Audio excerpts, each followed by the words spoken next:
Feelings या जिनको जानवरों के बारे में भी थोड़ी फीलिंग्स हैं, और अगर आप उन्हें हर्ट करते हैं तो ये उस इंसान के रिलीजन के प्रति जाना है। तो मेरा ये मानना है कि भगवान कुछ नहीं है, सिर्फ एक यूनिवर्सल ब्रदरहुड का माध्यम है ताकि एक भगवान को हम पूजें या इबादत करें और इसके थ्रू हम यूनाइट हो जाएं। तो मेरा सवाल ये है कि हम हमेशा भगवान को इस तरह तोलते हैं कि उसे इंसान की तरह फीलिंग्स हैं, वो हमें सज़ा देता है, हमें रिवॉर्ड करता है, पर हमारे अलावा इस यूनिवर्स में, मैं उस वर्ड पे स्ट्रेस करूंगा, यूनिवर्स में जानवर भी हैं जिनका काम इस भगवान के बिना चल रहा है, जिनमें कोई फीलिंग्स नहीं है, ना वो कुरान पढ़ते हैं ना बाइबल पढ़ते हैं, वो भी जीवित हैं, हम भी जीवित हैं। हमें एक गुमान हो गया है कि हम थोड़े स्मार्ट हैं, पर वो भी इस सृष्टि का हिस्सा हैं। तो इस यूनिवर्सल ब्रदरहुड में उनके प्रति हमारी भावनाएं के बारे में कुछ जिक्र, और मैं जानना चाहूँगा कि क्या पैंथीज़म इसका एक सॉल्यूशन नहीं है, क्योंकि इसमें हम किसी एक इंडिविजुअल को वर्शिप नहीं करते। जैसा कि जुडाइज्म में कहा गया कि I am a jealous God, और एक जेलस एक ऐसा इमोशन नहीं है जिसे हम पूज सकें मेरे हिसाब से। पर अगर हम पैंथीज़म को एक सोल्यूशन माने तो ये एक ऐसी चीज़ है जो हमेशा रही है, पेड़ हमेशा रहे हैं, ये यूनिवर्स हमेशा रहा है, जबकि धारणाएं, डेफिनेशंस भगवान की हमेशा बदलती रही हैं। तो अगर हम गॉड को कांस्टेंट के रूप में देखना चाहते हैं और इसे एक माध्यम बनाना चाहते हैं आपसी भाईचारे का, आलमी भाईचारे का, तो क्या पैंथीज़म इसका एक सॉल्यूशन नहीं है? भाई साहब ने सवाल पूछा कि यूनिवर्सल ब्रदरहुड हम सिर्फ इंसानों तक महदूद रह गए हैं, क्या जानवर में ध्यान नहीं है? और ये भगवान को हमने खुद बनाया ताकि आलमी भाईचारा रहे, लेकिन क्या पैंथीज़म इसका सलूशन नहीं है कि भगवान को हम दूसरे रूप में देखें? भाई साहब का अच्छा सवाल है। सवाल के दो हिस्से हैं। पहला एक हिस्सा है कि यूनिवर्सल ब्रदरहुड सिर्फ महदूद इंसानों तक क्यों, जानवर पेड़ पौधों को क्यों नहीं लिया गया? दूसरा सवाल, क्या पैंथीज़म इसका सलूशन नहीं है? पहले सवाल का जवाब कि यूनिवर्सल ब्रदरहुड, आलमी भाईचारा के अंदर हम बाकी जीवित चीजों को क्यों नहीं लेते? अगर लेंगे तो जीना ही मुमकिन नहीं है। अगर हम लेंगे बाकी जीवित चीजों को, हम आलमी भाईचारे में लेंगे, तो आपको यहाँ खड़े रहना भी मुमकिन नहीं है 5 मिनट तक के। क्यों? मैं बोलूंगा, क्योंकि मैं डॉक्टर हूं। भाईचारा का एक उसूल है कि दूसरे भाई का कत्ल मत करो, उसूल है कि नहीं? ठीक है, आप सांस ले रहे हैं, अभी सांस ले रहे ना, आप जब सांस लेते लाखों जर्म्स का कत्ल कर रहे हैं। आप कैसे भाई, ये लाखों लोग का कत्ल कर रहे हैं जीने के लिए, ये कैसा भाईचारा है? तो इसीलिए भाईचारे का डेफिनेशन जरा हम बराबर तौर से समझ ले, फिर हम डिस्कस करें। क्योंकि अगर आप कहेंगे हर जीवित चीज मेरे भाई है, तो आप भाईचारे के खिलाफ। कोई भाईचारा में ये नहीं है कि दूसरों का कत्ल करो अपने आप को जिंदा रखने के लिए। कभी भी इस्लाम में ये नहीं कहा गया है कि दूसरों को दबाओ अपने आप को ऊंचा करने के लिए। और मैं अल्लाह के रसूल की एक मिसाल दूंगा। अल्लाह के रसूल फरमाते हैं, आप जब देखते हैं एक खजूर का दरख्त, पाम ट्री, वो एक मोमिन की मिसाल है, मुस्लिम की मिसाल है, तो साहबा सोचते इसका क्या मतलब? क्यों एक खजूर का दरख्त, पाम ट्री को मुस्लिम कह रहे? समझ में नहीं हमको। आज हम जानते हैं उसका अल्लाह के रसूल ने कहा, कोई भी पेड़ पौधे जब भी बढ़ते ऊपर, वो क्या करते हैं? आजू बाजू पेड़ को हटाते हैं, फिर ही बढ़ते हैं, नीचे जाते हैं, अपने पौधों को, रूट्स को एक्सपैंड करते हैं। इसीलिए आप देखेंगे म्युनिसिपैलिटी क्रैक्स को तोड़ती है, मजबूत करे। क्यों? वो पेड़ बढ़ता है तो क्रैक हो जाता है, फिर से टाइल लगाते हैं। जितना पौधा बढ़ता है, जितना पेड़ बढ़ता है, उतना आजू बाजू नुकसान करता है। एक वाहिद दरख्त है पाम ट्री, जो जितना ऊंचा जाता है दूसरे को नुकसान नहीं पहुंचता, सीधा जाता है। बाकी लोग यहाँ जाते हैं, वहां जाते हैं, इसके घर में घुसते, उसके घर में घुसते, ऊपर जाते सीधा, किसी को तकलीफ नहीं देते, नीचे भी जाते सीधा, आजू बाजू घूमते नहीं। अगर आप अपने आप को बड़ा बनने के लिए दूसरों को दबाएंगे, ये मुस्लिम नहीं। तो अगर मैं मानूं आपकी बात को कि हर जीवित इंसान को भाईचारा करूं, तो मुझे जीने का हक नहीं, किसी को जीने का हक नहीं। लेकिन उसका मतलब ये नहीं कि हम दूसरे जीवित लोग को तकलीफ पहुंचाएं जानबूझ के। इसीलिए इस्लाम में जब मोहम्मद सल्लल्लाहु अलैहि वसल्लम पैगाम दिए अरब देशों में, अरब ममालिक में, तो लोग ने कहा ये कैसा इंसान है। जब अल्लाह के रसूल ने कहा कि ऊंट के ऊपर ज्यादा वजन मत डालो, हराम है, घोड़े को ज्यादा तकलीफ मत दो, तो लोग कहने लगे ये तो अभी इंसानों की हुकूक की बात कर रहा था, अभी जानवरों के हुकूक की बात कर रहा है।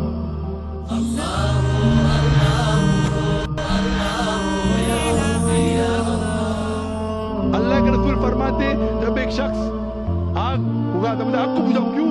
उधर चींटियां मर रहे हैं।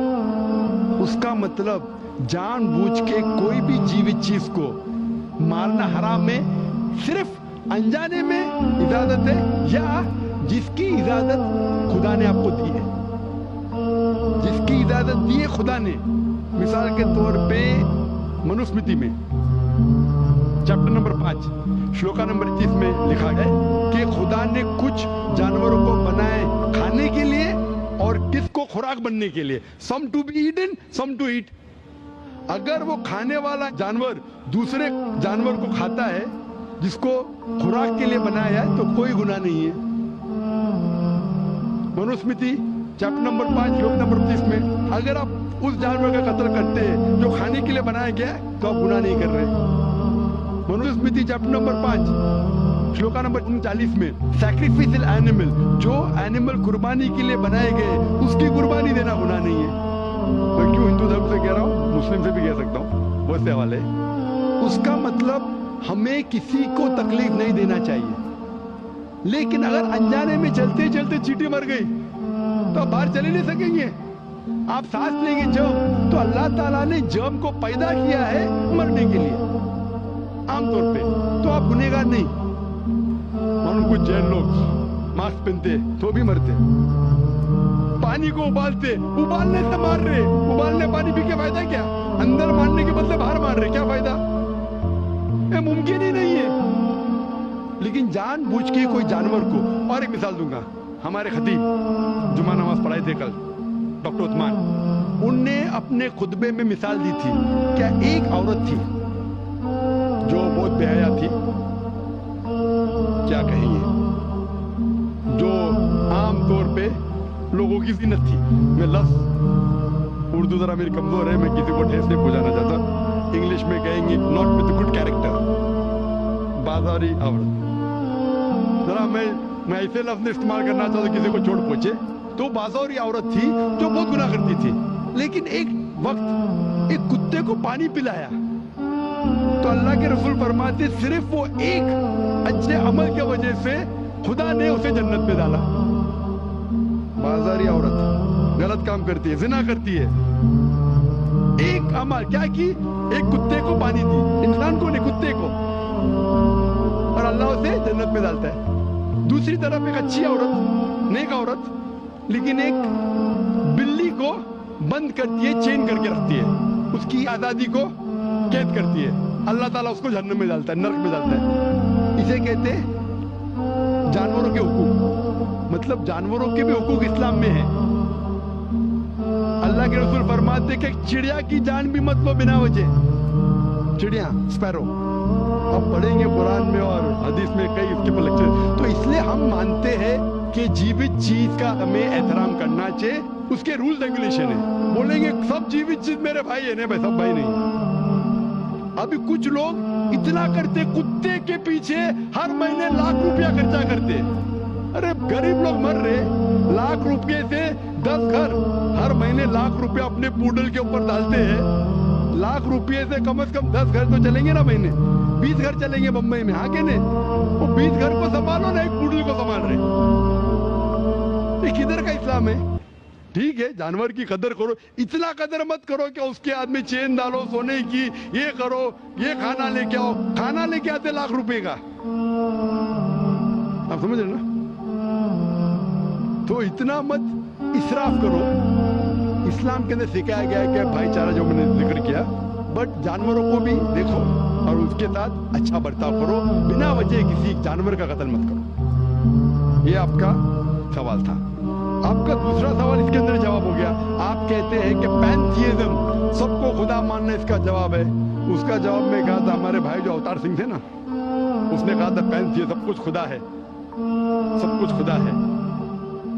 इससे क्या होता है कि सब कुछ खुदा है, मतलब अगर आप सबको खुदा मानते, चोर को भी खुदा मानते, डाकू को भी खुदा मानते, खुदा का मतलब उसका कहना मानना, बराबर कि नहीं?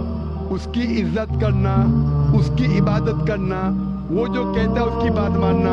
तो आप अगर वो चोर को खुदा बोलेंगे, वो बोलेगा चोरी को, तो आप चोरी करना शुरू करेंगे। वो बलात्कार करने वाला कहेंगे आपसे, आप उसको खुदा बोलेंगे, चल मैं बलात्कार कर, आप करेंगे? तो इसी तरह ये इलॉजिकल है। खुदा एक है और सिर्फ उसकी इबादत करना चाहिए। और ये जो फिलॉसफी है, ये फिलॉसफी जो आप बोल रहे किधर से आई? इसे कहते हैं एंथ्रोपोमॉर्फिज्म।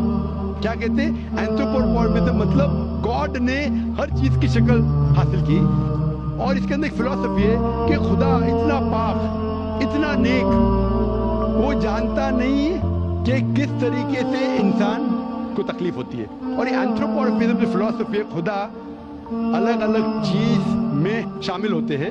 और कई मजहब, इस्लाम के अलावा कोई मजहब कहता है कि खुदा एक बार इंसान का रूप हासिल किया, कुछ मजहब कहते हैं अनेक बार। और उनकी लॉजिक है कि खुदा इतना पाक, इतना नेक, इतना महान, उसे पता नहीं इंसान की तकलीफ क्या है, इंसान को किस चीज का बुरा लगता है। इतना नेक, इतने पाक, इंसान को दर्द कैसा होता है, इंसान को तकलीफ कैसा होती है। तो ये खुदा जो नेक और पाक है, जानने के लिए इंसान के उसूल क्या होना चाहिए, वो इंसान का रूप धारण करते हैं। ये फिलॉसफी है एंथ्रोपोमॉर्फिज्म की। ऊपर से लगता है बहुत लॉजिकल है, खुदा इतना नेक, इतना पाक, इतना दयालु, वो जानता नहीं बेचारे इंसानों की क्या तकलीफ है, क्या मजबूरी है, क्या मुश्किलात है। तो इंसान का रूप धारण किया लिखने के लिए, क्या इंसान के लिए अच्छा है बुरा है। ऊपर से देखे तो बहुत अच्छा लगता है, लेकिन तहकीक करेंगे मंतिक से तो एकदम ही गलत। मिसाल के तौर पे, अगर मैंने एक डीवीडी प्लेयर बनाया, डीवीडी प्लेयर, क्या मुझे जरूरी है कि मैं डीवीडी प्लेयर बनूं ये जानने के लिए डीवीडी प्लेयर के लिए क्या अच्छा है क्या बुरा है? जरूरी है? नहीं। मैं एक इंस्ट्रक्शन मैन्युअल लिखूंगा कि डीवीडी प्लेयर को प्ले करने के लिए डीवीडी डालो, प्ले का बटन दबाओ, स्किप करने का स्किप का बटन दबाओ, स्टॉप करने का स्टॉप का बटन दबाओ, पानी में मत डालो खराब हो जाएगा, ऊपर से मत फेंको खराब हो जाएगा। मुझे डीवीडी प्लेयर बनने की जरूरत नहीं। इसी तरीके से खुदा हमारा खालिक है, हमारा बनाने वाला है, हमारा पैदा करने वाला है, उसको इंसान बनने की जरूरत ही नहीं। वो क्या करता है? इंस्ट्रक्शन मैन्युअल लिखता है, इंसान के लिए क्या अच्छा है क्या बुरा है, क्या खाना चाहिए क्या नहीं खाना चाहिए, कैसा इबादत करना चाहिए। और इस खुदा का आखिरी इंस्ट्रक्शन मैन्युअल है कुरान। इस ईश्वर, इस भगवान, इस अल्लाह, इस खुदा का आखिरी इंस्ट्रक्शन मैन्युअल है कुरान। इस कुरान मजीद में लिखा है आपके लिए क्या अच्छा है क्या बुरा है, किस तरीके से जानवर से अच्छा बर्ताव करना चाहिए, किस तरीके से भाईचारा बढ़ना चाहिए, किस तरीके से गरीबों की मदद करना चाहिए, सब लिखा है इसमें। खुदा को खुद इंसान बनने की जरूरत नहीं, क्योंकि वो हमारा खालिक है, हमारा मालिक है। तो इसीलिए ये पैंथियज्म फिलॉसफी इज टोटली रॉन्ग। और वेद में किधर नहीं लिखा है, आप जाएंगे दूसरी किताबों में लिखा है, आप अगर देखेंगे मेरी कैसेट हिंदुइज्म एंड इस्लाम पे, लेकिन वो किताबें वेद से ऊंची नहीं है। वेद में सिर्फ लिखा है तौहीद के बारे में, एक खुदा के बारे में, एक कमसत विप्रा बहुधा वेदांते, खुदा एक है, उसको नाम इरादा दे सकते आप, लेकिन खुदा एक है, उसकी सिफत आप बयान कर सकते हैं। और वो एक खुदा है न सिफती मास्ती, उसका कोई अक्स नहीं है, ना कोई पिक्चर है, ना कोई पेंटिंग है, ना कोई मूर्ति है, ना कोई स्टैच्यू है। बहुत